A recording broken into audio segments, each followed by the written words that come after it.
Good morning. I'll probably stop and start the recording of this chat just so I can upload it in manageable pieces of about 15 minutes. So just letting you know, this is probably going to be a 2 or 3 parter, just for the sake of me managing my thoughts a bit better. Because I wanted to talk about some cases that we've been following on the Humanimal channel and just discuss some of the new developments, because there's been an announcement by a chief of police, there's been statements made by lawyers, and I also just wanted to touch on a case that I haven't covered or spoken about here, but a super tragic case involving a child again.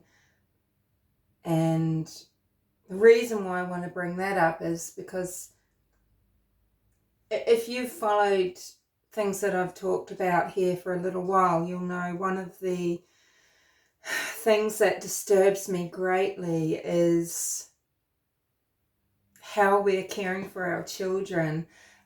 It's not saying that we don't love our children, or do we love them enough? I don't know. Do we love them enough to put them first? Are we under so much pressure in our human society that we've created that we're unable to care for our own children? Now, this wouldn't seem like the emergence of a very smart culture, would it? It would seem like it's a very stupid culture, a thoughtless one that kind of goes against nature. So let's just mention that first, the newer case first. Samuel Olson is a little boy who has been found dead in a plastic tub, wrapped in plastic bags, wrapped with duct tape, in a hotel room in Houston. He's 6 years old, and he was found in the room with the father's ex-girlfriend, who was charged with looking after this child while daddy went to work and was away for work. I'm not sure what Dalton Olson does, but it seems that it was necessary for him just to continue on with his usual pattern in life, as if he was in a loving relationship with Theresa Balboa, as if he could trust her as his life partner and as a parental figure to his child, to care for his child. This is shades of El Stalk all over it, as far as I'm concerned. You can hold more than one thought in your head at once, okay? So I can think this about him, and I can also realize that he is wholeheartedly heartbroken, that he is devastated, that he does feel guilt and shame and all of these things, and that his life will never be the same. And of course he's got regret, and of course he loves his son, but it's these stupid, thoughtless, selfish decisions that people are making over and over again when it comes to the care of their children. And is this, it seems it's society's problem, isn't it? Because this is just happening so often that it must be something that we've produced, we've created, that we've made possible. We've made it possible for family to be impossible. Is this what it seems like? And who is suffering? Well, sure, he's got a life sentence now, Dalton Olson, thinking about the death of his son and his part in that, but it's the child that died. So what happened? Samuel Olson was reported missing on May the 27th. Theresa Balboa says that on the May the 27th, the child's mother, Sarah, came to her door with a policeman and said, look, you don't have a right to have this child. We're taking him away. Now, this is actually probably true, because she is not charged with the custody of this child. This child is no one to her. She is the girlfriend, or ex-girlfriend actually, of the father, and she's just been expected to care for him as if this is natural. This is not natural. It is actually nature for someone to destroy that child, isn't it? It's the child of your enemy.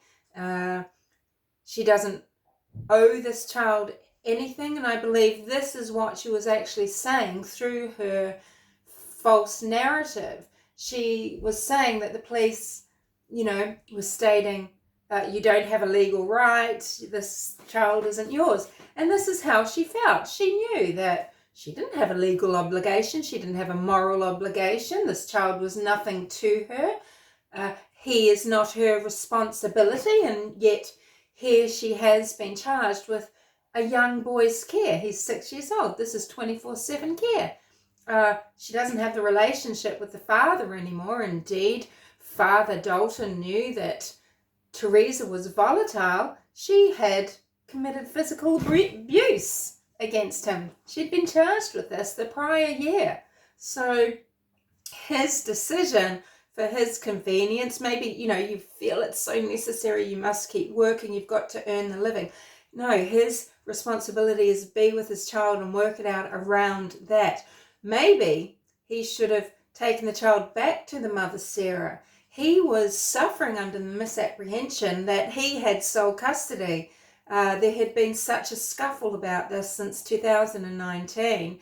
He was misinterpreting the law, whether willfully or just out of stupidity or just out of a very innocent misunderstanding. But he didn't try and find out what could happen. Is there a way where she could maybe look after him for the month? What are the terms of this agreement? No, his conclusion was that it was okay for him just to disappear for his work, whatever it is, I'm not sure what it is, and leave Samuel Olson in the care of Theresa Balboa, whom obviously was butthurt, has a bone to pick, is rejected. She's a scorned woman. Hell hath no fury like a woman scorned. Letitia Harden was a woman scorned by Al Stout, wasn't she? She wasn't going to be the spider eating her own young. She was going to devour Al Stout's young, and this is what she did. She murdered Gannon Stout and discarded him in a suitcase down in Florida in a canal. So on the 31st of May, 4 days after the date that Theresa made up as this date the child was taken away, they're being interviewed on TV, and there are shades of Jacqueline West there as far as I can see, in her manner, in the speech patterns, in the way you can see her processing, and that processing coming out of her body, her energy, her vibe. It is exactly the same. And not only that, there is Jupiter's delight. And we're now finding out that little Samuel Olson may have been dead for a number of weeks. So father had been away for a long time. Has he not wanted to talk to son? Has he not wanted to FaceTime son? I don't understand how these things happen and how the parents don't get these welfare checks done.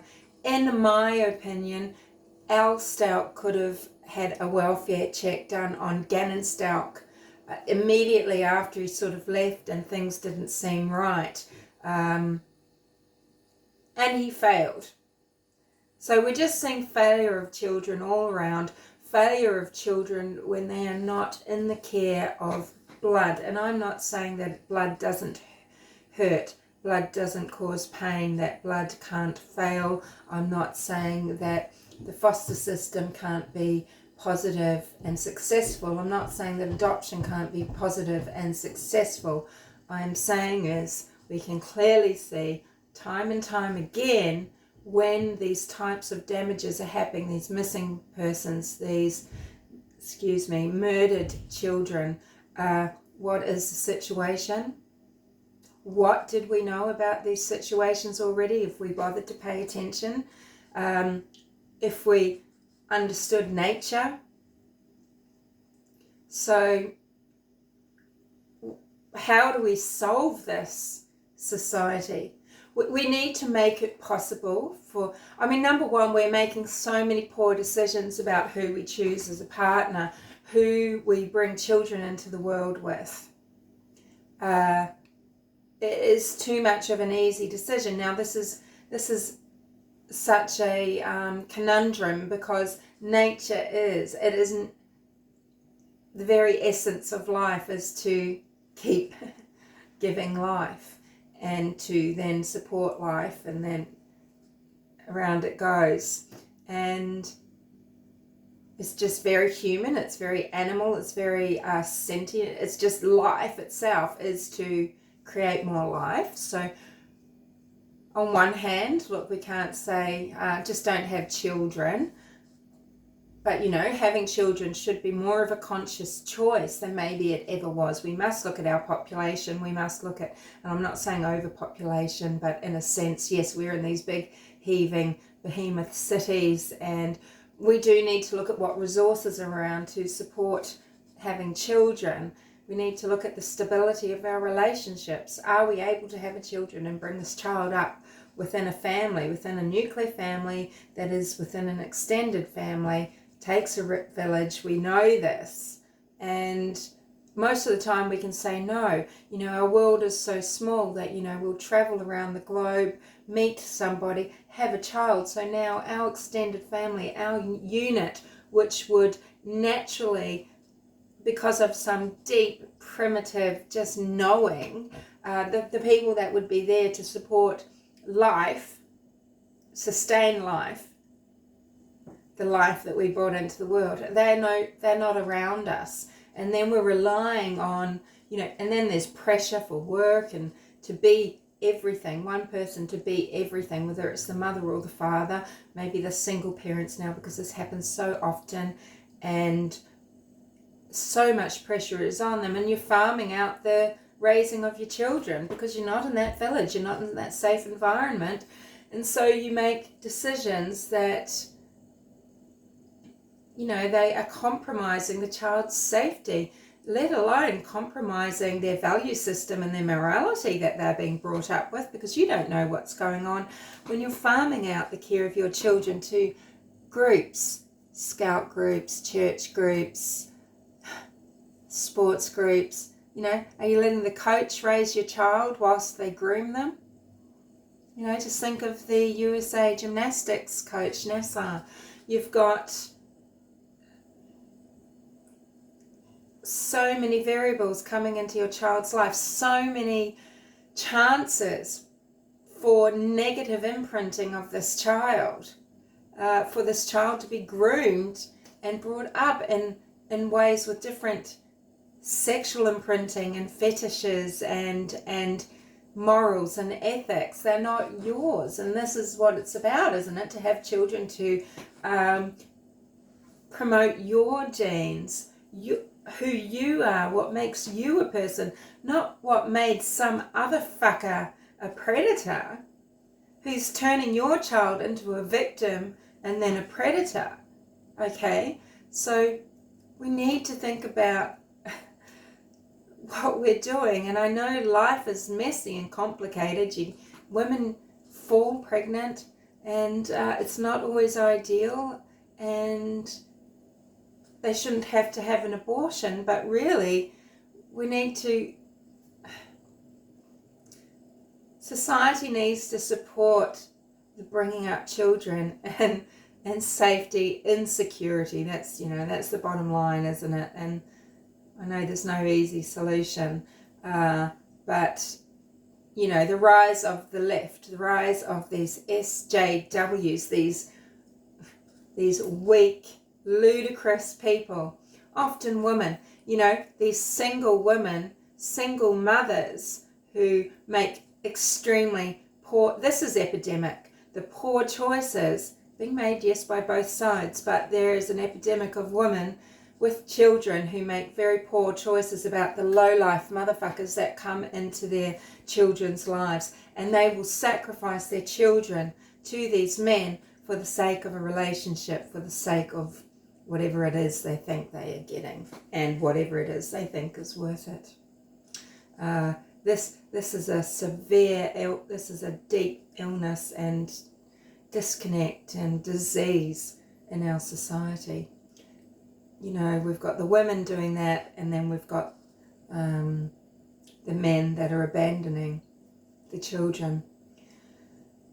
Judgy, yes. Maybe that's a good time to stop this and start the next chat.